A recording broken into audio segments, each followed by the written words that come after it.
As a veteran pilot of the Human Alliance, I've seen my fair share of battles, but nothing quite like what's about to unfold in the Barnard Star system. The tension among the crew aboard the ISS Phoenix is palpable as we prepare to face off against the Noan forces. We've been given orders to enforce the Alliance's claim to this territory, but it won't be easy. The Noans are a formidable adversary. As I sit in the cockpit of my fighter craft, I can't help but feel a sense of unease. The Noans may outnumber us, but we have the determination and the firepower to see this through. My fellow pilots exchange nervous glances as we await the signal to launch, but beneath the apprehension, I sense a steely resolve. We know what's at stake, and we're ready to fight for it. This all started simple enough. Decades after we liberated ourselves from the Proxenuthian Empire, the Human Alliance government began an aggressive campaign to build up our defense fleet and make claims of space around our sol system, but not every intergalactic race recognized the Alliance claims. We claimed the Barnard Star system, also known as the Runaway Star system, as Alliance space. The Noans, a bipedal reptilian intergalactic race, disagreed as they have had an iron and gold mining camp on a planet in the system called Barnard Star D, which they have been mining and using enslaved race known as Klops, who are descendants of Earth Neanderthals. The Alliance gave the Noans a time limit to leave the system and free their slaves. The Noans responded by sending military reinforcements into the system. Time's up, and now we must teach another race that our words were not a request for their intimidation. It was a warning to save them from what we can do. As the klaxons blare and the hangar doors slide open, my heart races with anticipation. With a flick of the controls, my fighter craft rockets out into the void, joining the ranks of the Alliance fleet. Around me, fellow pilots execute intricate maneuvers, forming up into squadrons as we prepare to engage the enemy. The vastness of space stretches out before us, but I know that the battle will be waged in the tight confines of the Barnard Star system. In the distance, I can see the ominous silhouettes of the Noan warships, bristling with weapons and ready for combat. My hands tighten on the controls as I steel myself for the coming fight. The fate of the system hangs in the balance, and I'll be damned if I let the Noans take it without a fight. The battle rages on, a chaotic ballet of energy blasts and explosions as Alliance and Noan forces clash in the void. Despite the odds, we press forward, our resolve unyielding in the face of adversity.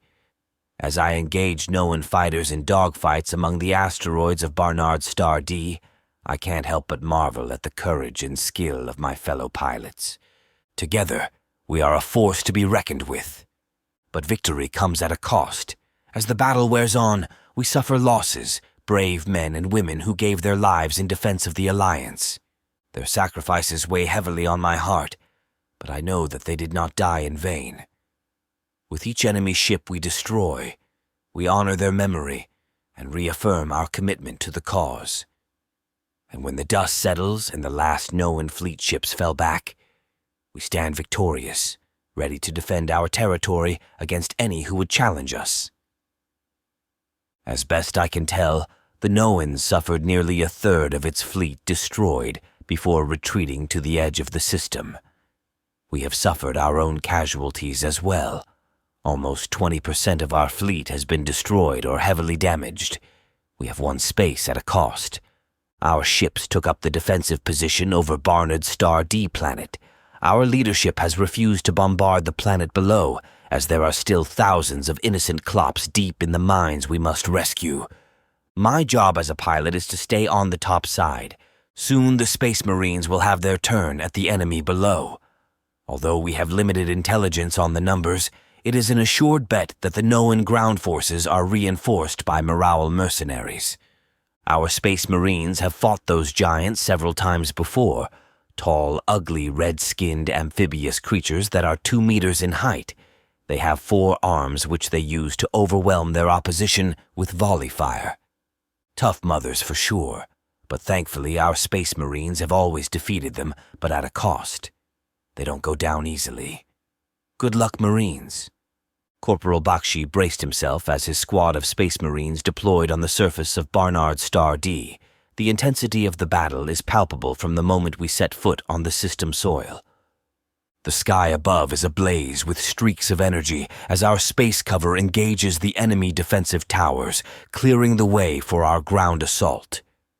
With adrenaline coursing through my veins, I follow my squad mates into the heart of the conflict. The mines are a labyrinth of tunnels and chambers, echoing with the cacophony of gunfire and explosions. As we advanced, we were met with fierce resistance from the Noan ground forces and their Morale mercenaries. The Morales, with their imposing stature and multiple arms, pose a formidable threat, but were trained to adapt and overcome. With disciplined fire and coordinated maneuvers, we press forward, inch by hard-won inch, determined to secure victory for the human alliance.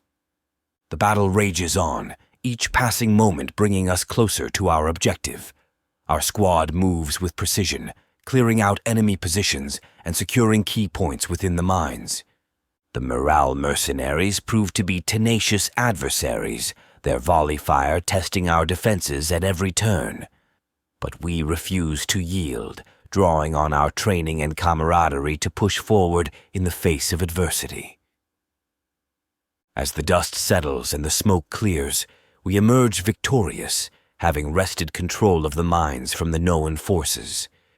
The ground beneath our feet is littered with the remnants of battle, scorched earth and fallen enemies serving as grim reminders of the price of victory. Yet, amidst the chaos, there is a sense of accomplishment, a feeling that our efforts have not been in vain. With the mines secured, we turn our attention to the next phase of the operation, knowing that the fight is far from over. Lance Corporal Reyes was assigned the duty to ensure the safe extraction of the newly liberated Klops from the depths of the mines. Amidst the chaos of battle, I find myself coordinating their movements, using hand signals and simple commands to guide them to the extraction point. Thankfully, they understood enough of the universal standard language to follow my instructions up to the extraction point.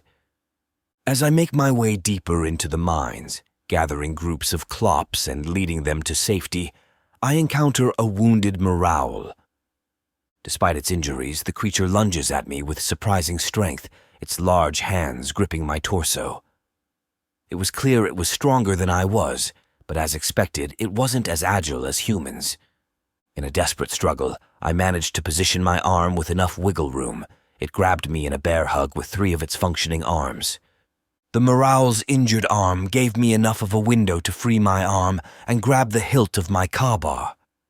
I drove the blade down the side of its neck where it has a vital artery. It kept squeezing me until its strength drained and it fell, lifeless, to the cave floor.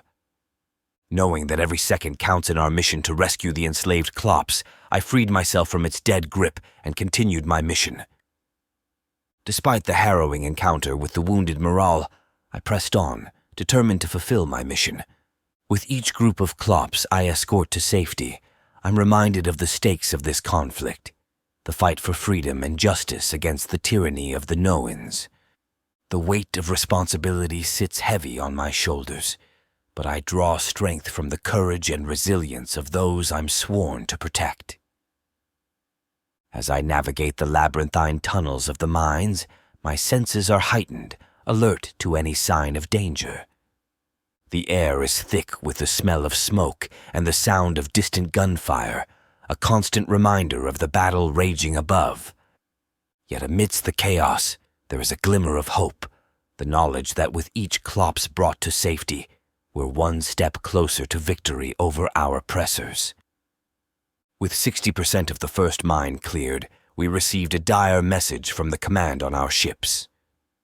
Enemy reinforcements have arrived. Marines, you will be without air cover from here on out. Dig in and secure your positions. We will be back for you. Good luck, Marines. 18 Morale warships have just entered the far side of the system bearing mark 617.924, yelled a crew member as the Alliance fleet began to maneuver for the incoming new threat. The tension was mounting as we confronted the combined might of the Noan and Morale fleets. Our scanners blared with warnings as the enemy ships closed in, their formations tight and imposing. Admiral Docker's voice crackled over the comms, his orders clear and concise.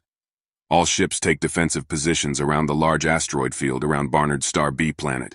We hold our ground and use the asteroid field as a natural defense to our flanks.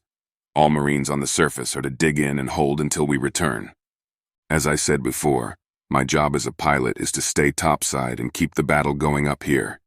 I gripped the controls of my fighter, my heart pounding with anticipation as the enemy ships came into view. With a deep breath, I engaged my thrusters and soared into battle alongside my squadron. The clash of lasers and explosions filled the void of space as we exchanged fire with the enemy, each side fighting tooth and nail for control of the system. As the battle raged on, it became apparent that victory would not come easily. The Noan and Morale fleets were formidable adversaries, their ships relentless in their assault. We fought tooth and nail to hold our defensive position, our ships weaving through the asteroid field as we traded blows with the enemy. Despite our best efforts, the Morale ships managed to break through our lines and deploy ground troops to Barnard Star D.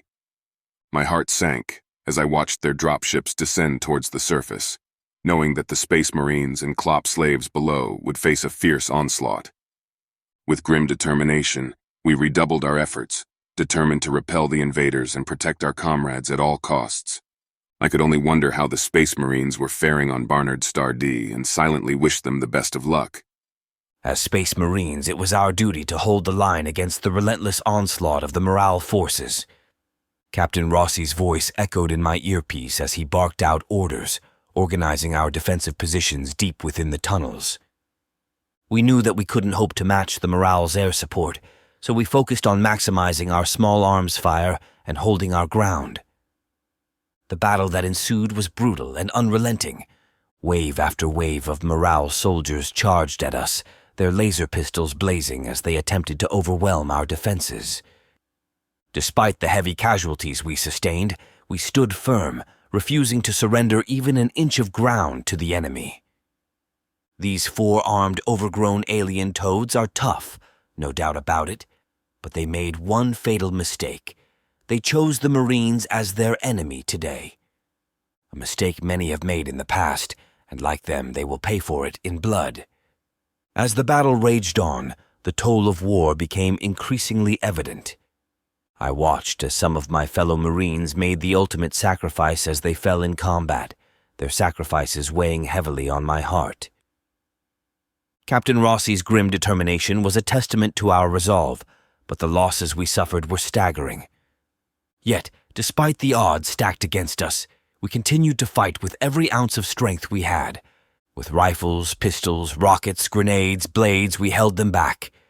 And if we were down to only the rocks, no Marine would hesitate to crush a Morale skull with one. Amidst the chaos and carnage, I found myself drawing upon reserves of courage I never knew I possessed. Each Morale that fell under our fire served as a grim reminder of the cost of war.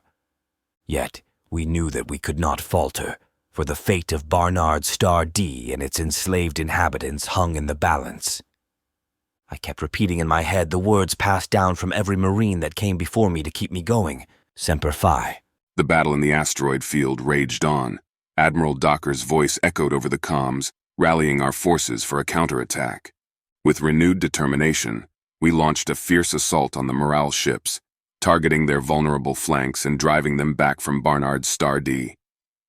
The enemy was caught off guard by our ferocity, and one by one their ships began to fall. With the Morale fleet in retreat, we turned our attention to the remaining Noan ships, pressing our advantage and pushing them back. The tide of battle had shifted in our favor. Finally, we were able to break through and give the Space Marines on Barnard Star D air support once more to turn the battle on the ground as well. Hold on, Marines, we are on our way. Every Marine still in the fight was near exhaustion. As the battle raged into its final hours, it became clear that we were reaching the breaking point. Our ammunition was running low, and the relentless onslaught of the Morale forces showed no signs of abating. Yet, despite the overwhelming odds, Captain Rossi refused to surrender, his unwavering resolve inspiring us to continue fighting. In a final, desperate stand, we fought with everything we had, determined to hold out until reinforcements arrived. As the last of our ammunition was spent and the enemy closed in around us, I braced myself for the inevitable. But just when all hope seemed lost, the sound of distant gunfire echoed through the tunnels, signaling the arrival of reinforcements. With renewed determination, we pressed on, knowing that victory was within our grasp. We allowed ourselves a moment of relief, knowing that we had successfully defended Barnard Star D and dealt a significant blow to our adversaries. After the intense battle with the Morale and Noan fleets, our forces were left battered but not broken. As the dust settled, it became evident that both sides had suffered heavy losses. Our Alliance fleet had been diminished, with only 60% of our original ships still battle-ready. However, despite our reduced numbers, we had proven that we were not outclassed by our adversaries. As we regrouped our forces at the edge of the system, I couldn't help but feel a sense of relief mixed with apprehension. The Morale and Noan fleets may have retreated, but we knew they would not give up so easily. According to our sensors, the Morale fleet had lost over 40% of their ships, and the Noan fleet was reduced to less than half of their original number. We braced ourselves for the possibility of another assault, knowing that we must remain vigilant in order to defend our territory. With our forces regrouped at the edge of the system, we remained vigilant, scanning the vast expanse of space for any signs of enemy activity. The Alliance fleet may have taken a heavy toll, but our determination remained unwavering. We were prepared to face whatever came our way in order to protect our territory and the freedom of those under our care. As we stood ready for the next battle, I felt a sense of pride in my fellow soldiers and the Alliance fleet as a whole. Despite the odds stacked against us, we had proven our resilience and strength in the face of adversity. With our resolve unshaken, we awaited the next move of our adversaries, prepared to meet them head-on with everything we had. With our Space Marines recovered and our position on Barnard Star D reinforced, we knew the day was ours. Victory came at a price, but not one of our service members regretted paying that price. This is who we are. This is humanity that every other interstellar race fails to recognize. We do not back down. We are willing to pay the high price of freedom wherever it is owed. Humans may be called renegades, ignorant or even foolish for the actions we take, but it is our choice to make. Every life laid down for what we see as righteous is willingly paid by every human that calls themselves free. In a galaxy where slavery and oppression is seen as an everyday of life, we will not be silent on such matters. Too much blood has been spilt in our history for those fighting for their right to freedom for us, humanity, to turn a blind eye towards it. This battle has been won, but all Noan, Morale, or any other intergalactic race out there listening, this is who we are. This is what we do. And humanity will be acknowledged amongst the stars either by our words or our actions.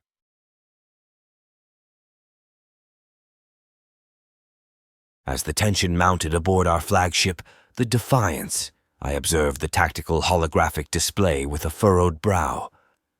The Noans and Morales aren't making any sudden moves, I reported to Admiral Docker, my voice echoing through the command center. They have been stationary for 26 hours. We will continue to monitor their movements, sir. I continued my report as Admiral Docker listened intently.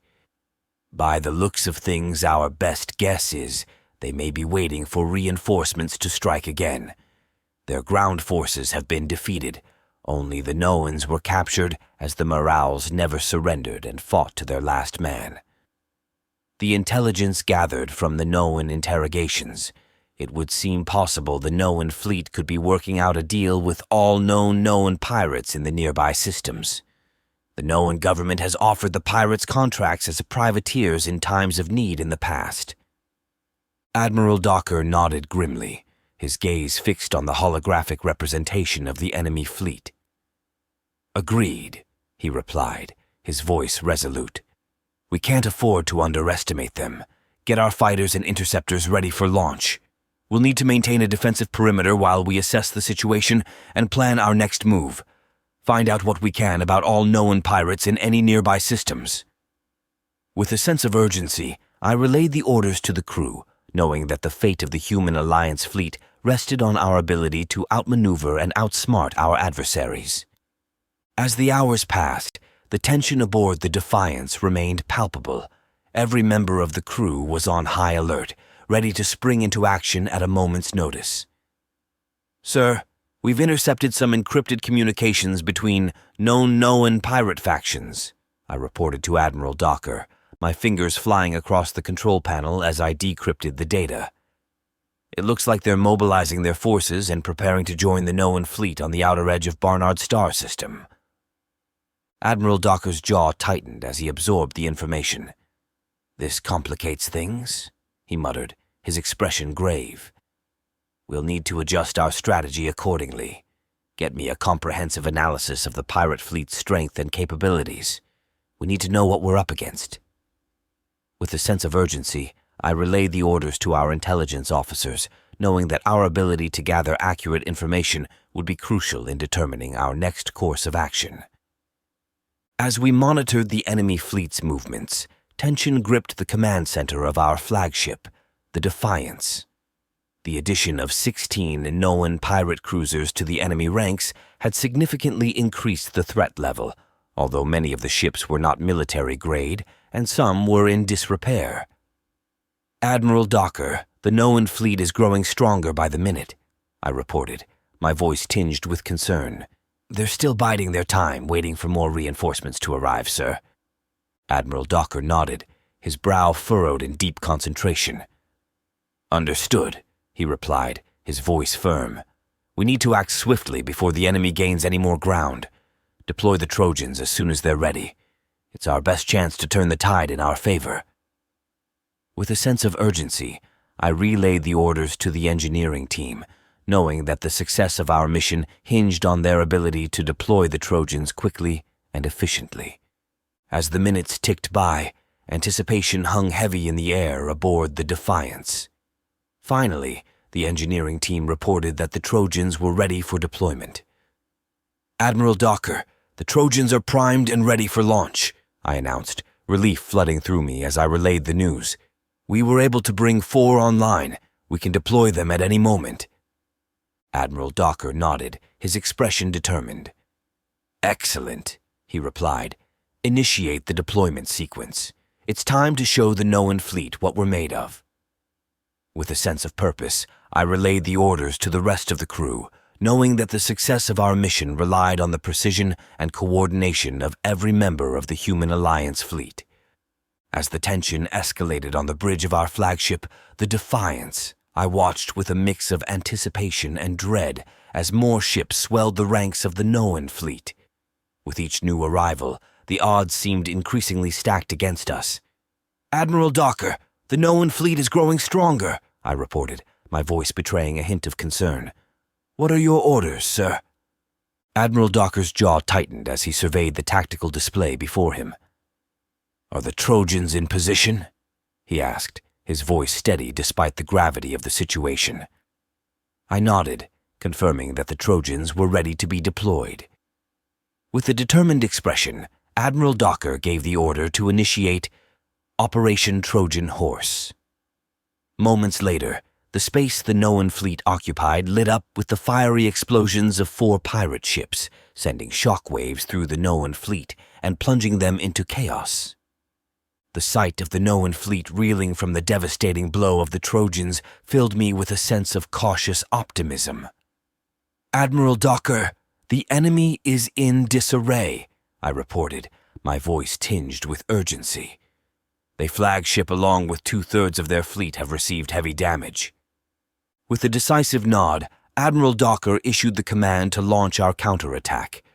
Our ships surged forward, weapons blazing as we engaged the enemy in a fierce battle for control of the skies. The clash was fierce, with explosions lighting up the darkness of space as our forces fought valiantly against the Noan onslaught. Despite our best efforts, the battle raged on with no end in sight. The Noan fleet, though battered and reeling, continued to put up a fierce resistance.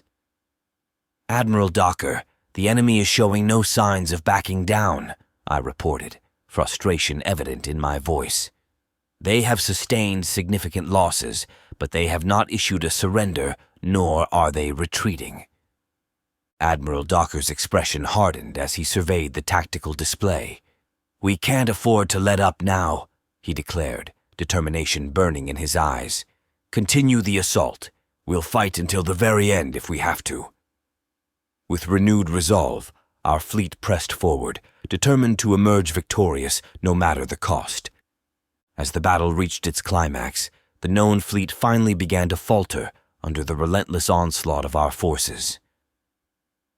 "Admiral Docker, the known fleet is retreating," I reported, relief flooding through me as I witnessed the tide of battle turning in our favor. "The Morale fleet are down to only 5 ships, but they refuse to surrender." With a sense of triumph, Admiral Docker gave the order to pursue the fleeing enemy ships. Our fleet pursued them relentlessly, ensuring that they could not regroup and mount another assault. In the end, the known fleet was forced to retreat, leaving the Morales to face us alone. Despite our attempts to negotiate their surrender, the Morales refused to back down, leading to their ultimate defeat. As we stood on the deck of the Defiance, we viewed with pride the known representatives sitting across the table with Human Alliance officials. The weight of history hung heavy in the air. The negotiations had been tense, but finally, after days of discussions, an agreement had been reached. With a sense of relief, I watched as the representatives from both sides prepared to sign the Runaway Star System Treaty. This treaty would mark a significant step forward in our relations with the known government, solidifying our claim to several key star systems in the galaxy. With a steady hand, they signed the treaty on behalf of the Human Alliance government, knowing that it represented a new era of cooperation and peace between our two peoples. As the ink dried on the parchment, I couldn't help but feel a sense of optimism for the future, knowing that we had taken a crucial step towards ensuring the rights and freedoms of all sentient beings in the galaxy. With the treaty signed and sealed, both sides breathed a collective sigh of relief, knowing that we had averted a potential conflict and forged a path towards mutual prosperity. As we shook hands with the known representatives, I couldn't help but feel a sense of pride in what we had accomplished.